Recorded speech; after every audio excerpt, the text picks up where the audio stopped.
पाकिस्तान से, पाकिस्तान के बाहर भी डिबेट हो रहा है कि जो उनकी जुडिशरी कर रही है, so is it exercising its own powers, कि अपने पावर्स को सुपर एक्सीड कर रही है। इंडिया में ये डिबेट हुआ, नहीं किया कि वो ओवरस्टेप करें। हमारे मौका फराहम के लिए, या बात सिर्फ आज पाकिस्तान पीपल्स पार्टी के लिए कि मैं अपने गवर्नमेंट को बचाऊं या अपने एलाइज को बचाऊं, बात अभी हम एक मैच्योर पॉलिटिक्स की जब बात करेंगे तो पाकिस्तान की और डेमोक्रेसी पाकिस्तान का फ्यूचर है। पाकिस्तान में डिक्टेटर्स आए लेकिन मुल्क को तबाह करके चले गए, आज सारा मुल्क यकजा है। अगर हमारे कोलिशन पार्टनर्स हैं तो वो तो चीख चीख के कह रहे हैं कि हम इसलिए साथ में कि जमहूरियत चले। इन बेचारों के ऊपर इल्ज़ाम भी लगते हैं, इन बेचारों के ऊपर पता नहीं रंग रंग की बातें भी बनती हैं, लेकिन वो सब कुछ इसलिए बर्दाश्त कर रहे हैं कि the system should go, system should not go for people's party, it should, I mean it should ये चले system, not for people party, system should prevail for the future of Pakistan. कोई और रास्ता है? आप कानून बनाते हैं, पार्लियामेंट बनाते हैं, अगर अवामी फोर्स है तो पार्लियामेंट के पास है। वोट अवाम किसी जनरल या जज को नहीं देते, वो अपने ही नुमाइंदों को देते हैं जो उनके जिम्मेवार होते हैं। तो आप जिसके रिस्पॉन्सिबल होते हैं आप ही जवाबदेह है अवाम को। इसका तो मतलब ये है कि हैदर भाई, आसमा सॉरी आपको इंटरप्ट करी हूँ, मगर इसका मतलब तो ये है कि कहीं ना कहीं इंटेंशन है कि आप फॉर्म ऑफ गवर्नमेंट जो है वो तब्दील कर दें, किसी ना किसी की डिज़ायर है। और इसीलिए शायद मैं खुल के बात करती हूँ, जो डिबेट हो रही है कि जुडिशल एक्टिविज्म को भी उसी पैराए में देखा जाए। पहले कि आप हैदर भाई के पास जाएं तो ये पाकिस्तान और पाकिस्तान का इमेज दुनिया में क्या जा रहा है। यहाँ अब दुनिया में डिबेट हो रही है कि शायद जमहूरियत पाकिस्तान को नहीं चल सकती, जमहूरियत फेल हो गई है। तो इससे तो 10,000 और क्वेश्चंस पाकिस्तान की क्रेडिबिलिटी पर, पाकिस्तान के इन्हीं इदारों पर, अगर वो फौज हो, अगर वो एग्जीक्यूटिव हो, अगर जुडिशरी हो, सब पे ये बात आएगी कि where does Pakistan stands today. देखिए ये छोटी बात नहीं है। सही। अच्छा, नहीं तो यही है भाई, ये जो बात आसमा कर रही है कि बहुत पूरी दुनिया में हमारे ऊपर बात हो रही है, लेकिन वही सवाल मैं आपसे करूंगी कि इसका मतलब है कि कहीं ना कहीं जुडिशियल एक्टिविज्म को किसी और नजर से भी देखा जा रहा है। देखिए, जाहिर है कि एक ऐसी सूरत हाल में कि मुल्क के अंदर बज़ाहिर आपको ऐसा दिखाई देगा कि मुकन्नना और अदलिया एक दूसरे से मुतसादिम हैं और एक दूसरे के सामने खड़े हैं। और एक ऐसी सूरत हाल में कि जब आपको मुकन्नना दिखाई देगी कि वो कवानीन बना रहे हैं, अदलिया दिखाई देगी कि वो क्वाश हो रहे हैं, और फिर कोई और रास्ता, लोग अपने जो तरफैन हैं वो अपने अपने पैंतरे बदल रहे हैं, एक ऐसी सूरत हाल में तो जाहिर है दुनिया ये सोचने पर मजबूर होती है। और ख़ास तौर पर मौजूदा सूरत हाल में पाकिस्तान एक न्यूक्लियर फ्लैश पॉइंट भी है। पाकिस्तान के अतराफ में जो सूरत हाल है, अफगानिस्तान की सूरत हाल, ईरान की सूरत हाल, हिंदुस्तान की मौजूदगी, उसके साथ साथ शाम में जो कुछ हो रहा है वो किसी से ढका छुपा नहीं है। बहरीन में क्या हो चुका है, लीबिया में क्या हुआ, ये पूरा जो रीजन है ये तब्दीलियों की जद पर है। और पाकिस्तान में तमाम तरीके के बहरान हैं सिवाय एक सियासी बहरान के। ठीक। और अगर ये सूरत हाल मजीद खुदा न खास्ता आगे जाती है, और आपको नजर आ रहा है और कैसे ऐसा दिखाई देता है, जो खुदा न खास्ता एक वजीर आज़म जा चुके हैं, दूसरे जाएंगे। कमर जमान कायरा का स्टेटमेंट ऑन रिकॉर्ड है कि हम दूसरा वजीर आज़म भी कुर्बान करेंगे।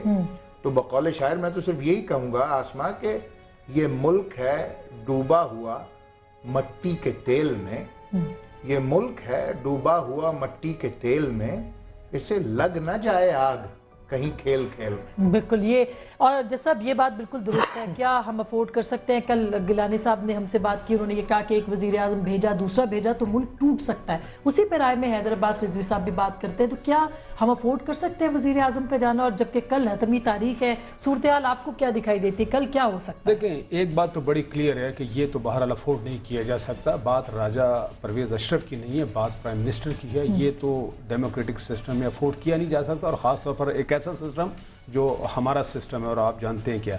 लेकिन दूसरी बात है, कल की जो बात करें ना, देखिए बीबी, मुझे तो कोई इशू नजर नहीं आता। वो कैसे, अभी इन्होंने कायरा साहब का जिक्र किया, कायरा साहब ने और गवर्नमेंट का क्लियर कट स्टैंड ये है कि जनाब बात ये है कि ये जरदारी साहब जब तक प्रेसिडेंट हाउस में बैठे हैं ना, तो उस वक्त तक तो इनको इम्यूनिटी है, और जिस वक्त ये नहीं रहेंगे तो आप लेटर लिख दीजिए। लेकिन तौहीन अदालत के बाद तो इम्यूनिटी भी खत्म हो सकती है। मैं आता हूँ उस तरफ, मैं यार को मुझे इशू क्यों नजर नहीं आता, राइट। अब आप आखिरी जो डेट ऑफ हियरिंग थी उसको जेहन में रख लें और उसको रिकॉल कर लें, क्योंकि मैं इत्तफाक से मौजूद था और सारा प्रोसीडिंग मैंने वेज की।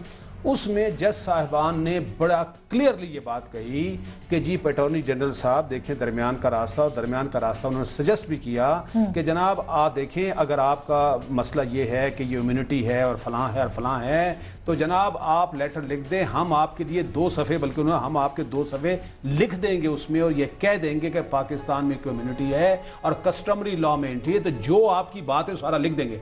तो मेरा सवाल सिंपल सा है, एज ए लेमैन, मैं कानून वानून नहीं जानता, बात ये है कि अगर गवर्नमेंट का ये पोजीशन ये है कि जब तक वो प्रेसिडेंट हैं तो ये लेटर नहीं लिखा जा सकता, जब वो प्रेसिडेंट से फारिग हो जाएंगे लेटर लिख दीजिएगा, चाहे हम हो या जो कभी है। और अगर लास्ट टाइम अगर जुडिशरी ने ये एक प्रपोजल दिया जो 6 के अलावा शायद 7वां था, उन्होंने अगर ये कहा कि जनाब आपकी बात ठीक है, वो हमारे भी प्रेसिडेंट है और हमें, और पाकिस्तान की इकोनॉमी, लॉ एंड ऑर्डर, हर किस्म के हालात का जिक्र किया, एक लंबी चौड़ी बात की, और उन्होंने कहा जनाब हम लिख देंगे, लेटर आप लिख दें, लेकिन साथ हम ये भी लिख देंगे कि जनाब बात ये है कि ये इनको इम्यूनिटी हमारे आइन में भी है और कस्टमरी लॉ। तो बीबी फिर झगड़ा किस बात का है? तो फिर ये झगड़ा किसी बात करें, लेकिन झगड़ा तो है ना, बात तो कल वैसे कुछ नहीं होगा, मैं बताऊं, देखो ना बीबी, कल कुछ नहीं होगा, मैं तो लेमैन वाली बात कर रहा हूं, मुझे तो, लेकिन अगर उसके बावजूद झगड़ा है तो फिर मेरी पहली वाली बात है बीबी कि फिर इख्तियारात की लड़ाई है। बिल्कुल, ये इख्तियारात की लड़ाई है, और ये कहना है जस्टिस तारिक साहब का, अगर इख्तियारात की लड़ाई है तो ये बहुत खतरनाक है। क्या जुडिशरी ओवरसी है, क्या जुडिशल एक्टिविज्म का पर्पस कुछ और है, या पार्लियामान जो है वो बेबसी का शिकार है? अगर है तो क्या पार्लियामान इसको डिजर्व करती है? और वजीर आज़म ने भी कुछ दरमियानी रास्ते बताए हैं, वो क्या हो सकते हैं? एक छोटी सी ब्रेक लेंगे, ब्रेक के बाद इस पर बात करेंगे, मिलते हैं ब्रेक के बाद।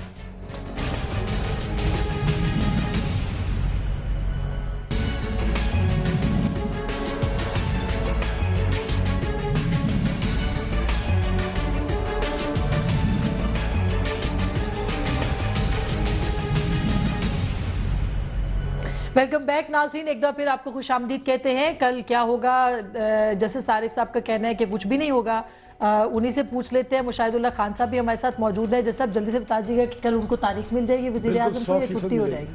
कल तारीख मिल रही है। देखिए ना, अगर बहुत ही कोई सीरियस बात होगी तो शो का नोटिस तो देना पड़ेगा ना, तो टाइम तो देंगे ना उनको। और अगर बाकी ऑप्शन, और हुकूमत अपील में भी चली गई है तौहीन अदालत के ऊपर, तो वो भी टाइम थोड़ा सा उसमें उससे कोई फर्क नहीं पड़ेगा, इसलिए कि देखें अगर रिव्यू में जाएंगे तो जब तक वो ऑर्डर सस्पेंड नहीं करवाएंगे तो तब तक तो ये मामला चलेगा।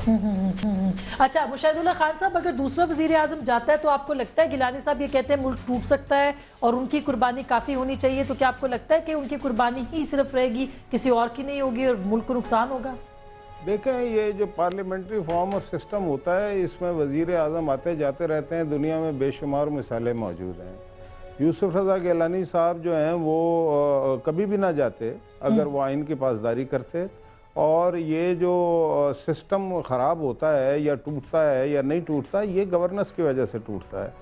ये जब हैरट से 40-40 डब्बे आते हैं ना, 12-12 लाख पाउंड की ख़रीदारी करके, ये इस तरह की हरकतों की वजह से टूटता है। जब पूरे पूरे ख़ानदान करप्शन में मुलव्वस हों और दुनिया देख रही हो और दुनिया को मालूम हो।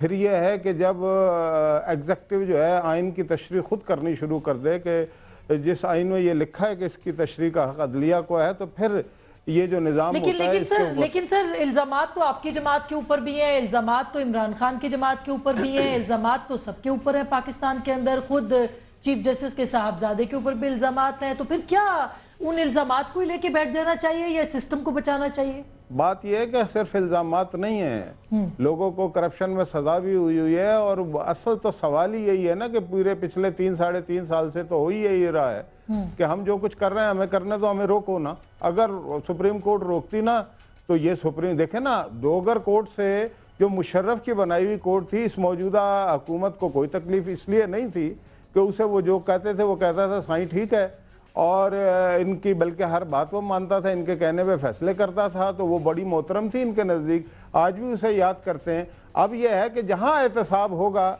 वहाँ जो भी लोग जराइम में मुलव्वस होंगे उनके तसादम शुरू हो जाएगा। और यही हुआ है कि क्या मुझे बताएं कि सारी दुनिया जो कुछ कह रही है, पूरा मुल्क जो कुछ कह रहा है, गवर्नेंस का जो आलम है और मुख्तलिफ अदारे जो हैं स्टेट ओन्ड हों या दीगर हों, वहाँ पे किस बुरे इवन इनके इत्यादि कहते हैं, ऐसी बात नहीं है, बल्कि ये भी जो केस चल रहा है, मैंने 2-3 दिन पहले फरोग नसीम साहब जो एमकेएम के सेनेटर भी हैं, हमारे कुलीग हैं और बड़े अच्छे वकील हैं, इसमें कोई शुबा नहीं है, उन्होंने ये बात कई एक टॉक शो में जो मैंने खुद सुनी कि हमने बहुत मना किया था कि ये इस तरह का कानून जो है जो आप लेके आ रहे हैं तौहीन अदालत का, ये मुतसादम है आइन से।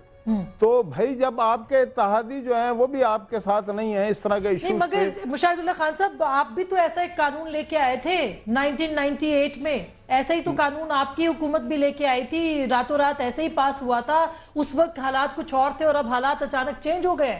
पार्लियामेंट किधर है? हमारा सवाल ये है कि पार्लियामेंट क्या करेगी? किसी भी कानून को अगर इसी तरह से स्ट्राइक डाउन किया जाएगा तो पार्लियामेंट तो फिर खत्म करके कुछ और कर लेना चाहिए ना। देखें उस वक्त के हालात और आज के हालात, उस वक्त की अदलिया आज की अदलिया में जमीन आसमान का फर्क है। उस वक्त की अदालतें जो थी वो एस्टेब्लिशमेंट के नुमाइंदे की हैसियत से काम करती थी, आज की अदालत ये काम नहीं कर रही और ये इस हुकूमत के हक में जा रही है बात, वरना अब तक ये हुकूमत कब की फारिग हो चुकी होती। आप ये जो चीफ जस्टिस है इसके इन स्टेटमेंट्स को तहसीन की नजर से ये हुकूमत क्यों नहीं देखती कि मैं कोई एक्स्ट्रा कॉन्स्टिट्यूशनल एक्शन नहीं होने दूंगा इस हुकूमत के खिलाफ। मगर वो ये भी तो कह रहे हैं कि आइन सुप्रीम है। बहरहाल आपकी बात, पॉइंट इज वेल टेकन। यही सूरत हाल अगर है हैदराबाद रिजवी साहब, तो फिर जज क्या करेंगे मुझे बताएं। वो कहते हैं हमारे कवानीन की पासदारी नहीं हो रही, कवानीन एक्स्ट्रा बनाए जा रहे हैं लोगों के लिए। सवाल यह है कि अगर आप लोगों के इसी तरह से कवानीन वापस जाते रहे तो क्या आप पार्लियामेंट को खत्म कर देंगे और किसी और सिस्टम को ले आएंगे?